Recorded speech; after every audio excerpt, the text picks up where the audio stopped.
大家好，这里是科技湖，我是老鸟。如无意外，还有1个月，大学生就应该开学了。那每年到了这个时候，就是选购笔记本电脑的热潮时间。但是很多小朋友很少，甚至从未弄懂过电脑，所以肯定会有很多的疑问：笔记本电脑是什么？有什么构成？购买的时候要注意什么？那么我们这一期先来为大家简单科普一下电脑的构成。相信我，这可能将是你在全网能找到的最详细、最易懂的科普。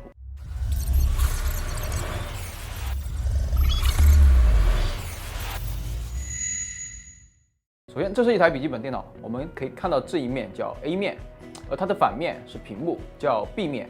那么在键盘的这一面叫 C 面，而剩下最底下的这一面叫什么面呢？弹幕告诉我。然后我们再看到电脑的内部，那么电脑的内部主要是有中央处理器、主板、显卡、内存、硬盘、散热器、电池等等，它们各自有着各自的功能，但需要全部一起才能够使电脑的工作。那么下面我们用一个例子来说明各硬件的功能和作用。首先，我们要把电脑比喻成一个工厂，它需要生产，那么就需要原料，就需要工人，就需要电力，就需要地基，那么建立车间、厂房，那么这些东西一起才能够让工厂开始生产、输出产品。而在这个工厂里，处理器也就是 CPU， 有点像生产车间，工厂所有的产品都要经过车间加工才能生产。那么不同的 CPU 是不是有什么4核、8核的区分？对应到工厂里面，它就是一个工厂里面有4个车间和8个车间。那么其他条件不变的情况下，请问哪个的生产效率更高呢？当然，车间更多，对应的电力、工人的需求肯定也是越多，而生产也是需要原料的。那么原料就要有一个地方去存放。一般我们是把原料放在什么地方里面？仓库里，对吧？硬盘就是这个仓库，负责存储电脑所有的数据信息。当然有些人就很过分了啊，还偷偷的藏了一些日本小姐姐在仓库里面。那么藏多了，仓库也被塞得满满的，而且也不分享一下。所以硬盘的容量越大，能塞的小姐姐当然也就越多。好了，说回正题，原料需要运输到车间加工，那么在这个运输的过程就需要一个载体，这个载体在电脑里面就是内存。内存在电脑里的作用就是负责暂存数据。说人话，也就是当我们运行一个软件的时候，那么软件的信息和数据都是存放在内存里的。内存越大，同时运行的软件也就越多。而车间生产好产品之后，还需要一个步骤，包装。这个包装的过程，它就是在包装的厂房里面完成的。那么在电脑里，这个包装的厂房就叫显卡。并且显卡不仅仅只是包装，还要运输。它要把可以交付的产品通过线输出到显示器，呈现在客户的面前。它可以是文字，可以是图片，也可以是视频。而以上的这些硬件，它都需要另外的2个硬件提供支持：主板和电池。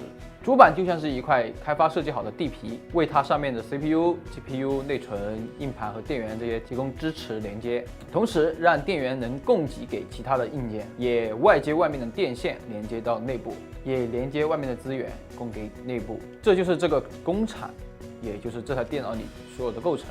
那么我相信大部分人应该已经听懂了。那我们再来一个小小的总结，帮助大家巩固和理解。那么当我们开机时，主板会检测所有的硬件是不是正常工作。那么如果正常，就会通过内存这个运输车，从硬盘这个仓库读取操作系统的数据，交给处理器去处理。而当我们打开一个炼制软件的时候，也是内存从硬盘处读取出这个软件的数据信息，那么交给处理器去生产。然后处理器完成后，把生产好的产品交给显卡，那么显卡就开始打包装，并且运输到屏幕上，交给屏幕来展示给用户。那么这个过程完整了吗？这并不是一个完整的过程。事实上，电脑还通过主板上的网卡和插进来的网件连接到互联网，才让你能联网。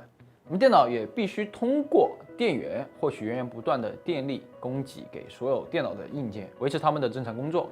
而电脑也还通过主板上的 I/O 口连接鼠标和键盘，接收来自用户的控制信息。那么电脑还通过但是你能理解到这里已经很够了当然，如果说你想更深入的了解各硬件的一些知识，那欢迎关注我的个人号键盘侠说，那里有更多更硬的电脑知识，欢迎大家去偷看。最后的最后，学而不思则罔，所以我们再来说一说这些知识我们怎么去应用它。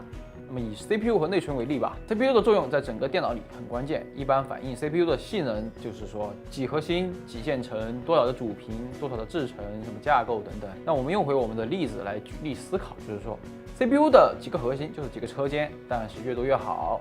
而线程，如果说你去了解了这个知识，那么就知道线程是通过改善处理器的效率来模拟出增加核心的魔法效果。换言之，它就是说把车间的利用率提高。而频率就是处理器工作的速度，像车间的生产速度当然是越快越好，对吧？而制程和架构，这个就是车间的布局设计和占地面积。那么理论上当然是布局越好，效率也就越高，占地越少，能够塞下的车间越多，功耗也就越低，也就越省成本。而内存，也就是我们例子中的运输车，对于它来说最重要的是什么？第一个肯定是速度，速度快肯定好嘛。反映回内存的本身就是内存的频率，越高当然越好。第二个是容量，存放货物的空间越大当然越好。再延伸到更宽的，对于车而言，最重要的外部环境是什么？是道路。那么道路越宽，能同时走的车辆就越多，那么同时也会更快。这也就是我们说的内存上通道。而道路限速多少，那么这也决定了车到底能跑多快。当然还有很多的点，受限于篇幅，只能浅薄的聊到这里。大家喜欢看的话，欢迎点赞留言告诉我们。很高兴你能看到这里，如果觉得这些视频还不错的话，不妨点个赞。这里是科技湖，我是老鸟，我们下期再见。